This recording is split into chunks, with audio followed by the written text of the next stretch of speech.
All right, so the other day I made some fiberglass panels out of 2 layers of biodirectional, epoxied them together, laid them out on some plastic, got them all done, finished, cured out. Well, they didn't stay perfectly flat like I thought they would, sitting on a nice flat table. They kind of followed the plastic a little bit, but not enough weight to really hold them down. So I decided it was time for me to venture into vacuum bagging. So I ordered me a pump a month or so ago, got it headed here. And in the meantime, I'm a cabinet maker by trade, and I ran across some information on a woodworking site that I go to all the time. And this guy builds his vacuum pump system for holding down and gluing on veneers with wood tables and all kinds of stuff like that. So anyway, I wanted to show you this because I decided to go ahead and do it the way he's done it. And I decided to do that because I don't like the idea of heading out at night and I got this vacuum pump running all night long. And he set up a system where it cycles and maintains whatever pressure that you set it at. And so I'm going to go ahead and show you the website and exactly what I'm talking about. So this is what I'm talking about. This is what he's built right here. So you'll see the vacuum pump there, right there, and then this is a canister that takes the pressure off of the pump so it starts not under pressure. A switch to turn it off and on, vacuum controller that you can adjust with a screw, whatever pressure you want. The MAC valve, which is the part that releases the pressure into this other tank. You've got a filter here. I don't need this one. This is for larger pumps, so you need basically it's a starter or a relay, because this vacuum controller is only good for 10 amps. Then on the other side you've got these 2 canisters, a gauge. Anyway, it looks like a pretty cool setup, and so I decided to go ahead and do it. Now I will tell you, and you'll notice on the thing here, he gives you these instructions for free. This is joewoodworker.com. So you can get these instructions for free, and also you'll notice here's a list of all of the stuff you need. And he sells that stuff. You can just order it directly from him, or you can order a kit that does everything. So I decided to order the things that I figured would be a little bit difficult to find. And then I just figured I'd get the rest of the stuff at the hardware store. Well, my recommendation to you would be, with the exception of maybe these larger PVC caps and these PVC pipes, I would buy all of, maybe some wire nuts and stuff like that, but I would buy all of these parts directly from him. I ended up spending more money buying them at the hardware store. I had to go to 4 or 5 hardware stores to find these specialty tees, and this cross I ended up ordering off of Amazon. Anyway, it wasn't a good idea. I should have just ordered everything from him and had it all the right way. But anyway, I've got it all working now, and so I'll go ahead and run through and show you how I did it and tell you about any little quirks that maybe came up. And here it goes. All right, so the first step is to go ahead and build the manifold that attaches everything together. So I've got all of my parts organized here into types. That's the check valve, one-way check valve. To kind of keep them organized, is my hose fitting parts, the nipples, the cross and the street elbow, the T's, and then the barbed hose fittings. So then over here I have the gauge, the filter, the vacuum bag connector, the quick connector to hook to that. This is the electrical switch, the vacuum pressure switch. There's my tubing, my cord, my box, my switch, the glue for the vacuum canisters. So anyway, it's all here, organized out. So I'm going to go ahead and take those plans and build this manifold system. Well, first I'm going to put Teflon tape on all of the male thread ends, And then I am going to assemble this manifold system. And when I get that done, I'll be back at it. Ends Teflon taped, ready to go. I'm not sure what happens to that one, so I didn't do it yet. And then I went ahead and printed me a picture of the valve assembly, the manifold assembly, so I can go ahead and put this together. So I'm going to start assembling that now. All right, so went ahead and did that phase. You can tell it looks just like the picture. I will tell you one thing to watch for is just as you put them on one at a time, it over-rotated a couple of the ones that I had already put into place. So just make sure you're holding those. So the next step on the instructions is this piece right here. So I've got that there and the parts for it there. So I'm going to go ahead and make that one. Back at it.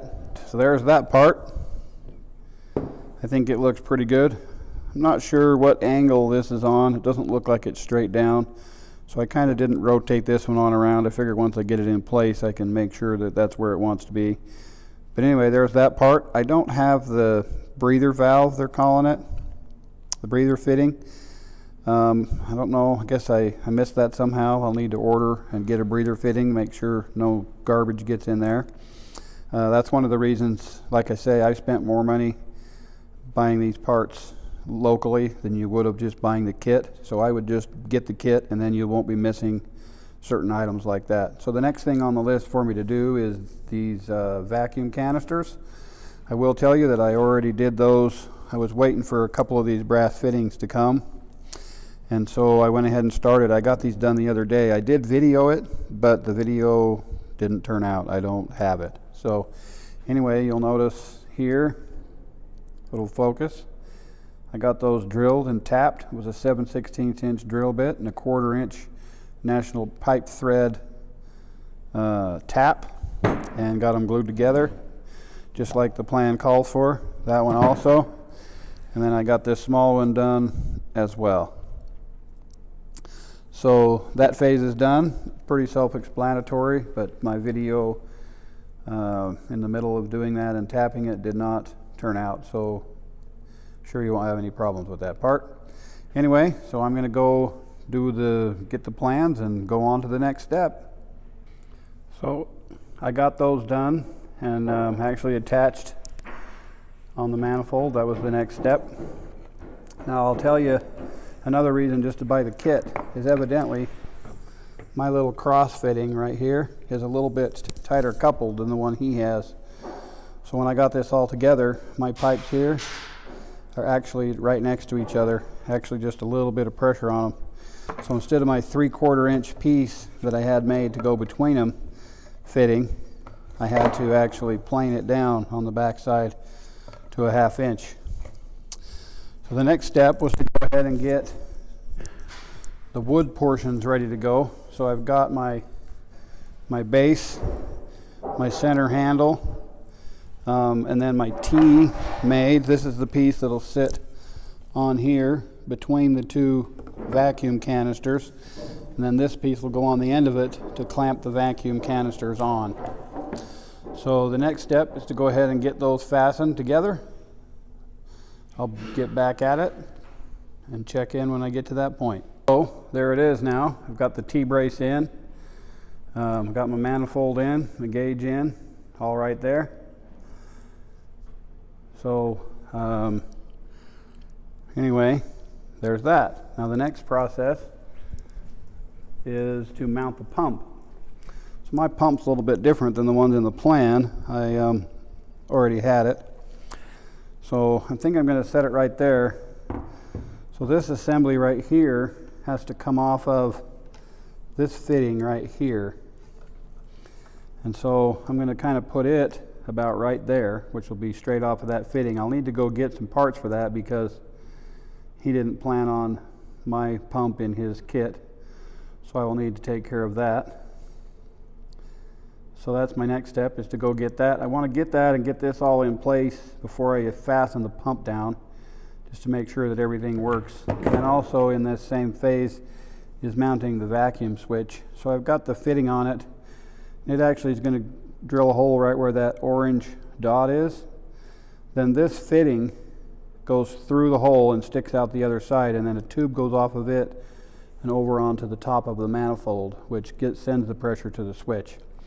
And then I can put it with the electrical parts aiming over to my electrical box, which is going to be over there. So the next step for me is to do a little shopping and get a fitting to come off of my pump over to my filter setup right there. So I'm going to work on that. Back at it. So here it is. I got this extension pipe in and out here to make that fit. And I got that all bolted on, so that's pretty good placement. Kind of keeps it out of the way back here. Maybe it doesn't get hit, doesn't stick out on this side. So I'm going to go ahead and mark my pump holes here and then figure out how to get them in. The motor's kind of in the way. Anyway, hopefully I can get them to go in. Anyway, and then I got the switch, vacuum switch mounted up there. Stubbed out over here. So there's that phase. Pretty much just ready to go start wiring and putting the tubes on as soon as I get the pump fastened. Back at it. All right, so now the pump's all hooked on. I ended up unbolting this so I could get to the back side, but I did get the pump all fastened down where it goes. Got my tube hooked up to send over to the vacuum switch from the reservoir, and I also got my lower tube which brings the vacuum from the pump into the reservoir hooked up. And also you'll notice this is my vacuum line go out to the project. I did notice a couple of things. This is my quick connect this will pop off. I can't do it with one hand, but there you go. Anyway, that pops off. And that hooks I'm not even sure what they call these. But anyway, this is the part that hooks to the vacuum bag. And we'll put one side, have to put this connector on here. And then I'm supposed to have this go in here. But this doesn't fit the hose. So either I misordered it or it was mislabeled on the list. But anyway, so I need to sort that out. I'll have to go swap out some parts. But in the meantime, the next thing I'm going to do is get the electrical done. So I'm going to go ahead and put my switch, my on and off switch right here. And then I can run, in one end, I can run my cord in from my vacuum pump. And then in the other end, I'll run the 2 wires from the vacuum switch and the 2 wires from the MAC valve up and into the other valve. And once I get the electrical hooked up, then actually the pump will function. And then all I'll need to do is get the ends, the quick connect end fittings to make that system work. But everything else seems to be all right. I'll go ahead and get it all wired up and then touch back with you and we'll see how it works. Back at it. So here's my wiring diagram they printed off. And I got everything in there wired and done. Looks pretty clean. Everything's set up. My wife showed up just in time to see if it works or not. So let's give it a go. Pull over here, we'll turn it on. There's the gauge.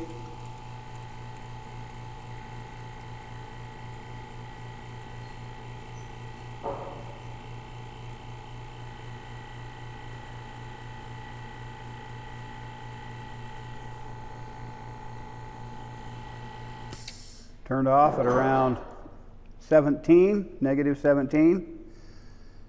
So that's pretty good. It runs nice and quiet. Now if I release that vacuum, turns on about 16. So looks like it's going to maintain about negative 16 to negative 18. So there you go. I'm pretty happy with that. I think it turned out pretty good. The first project I'm going to make with it, I'll start on tomorrow, and that's going to be my carbon fiber dashboard for my airplane. And I'll post a video on that so you can see if it works in real life use.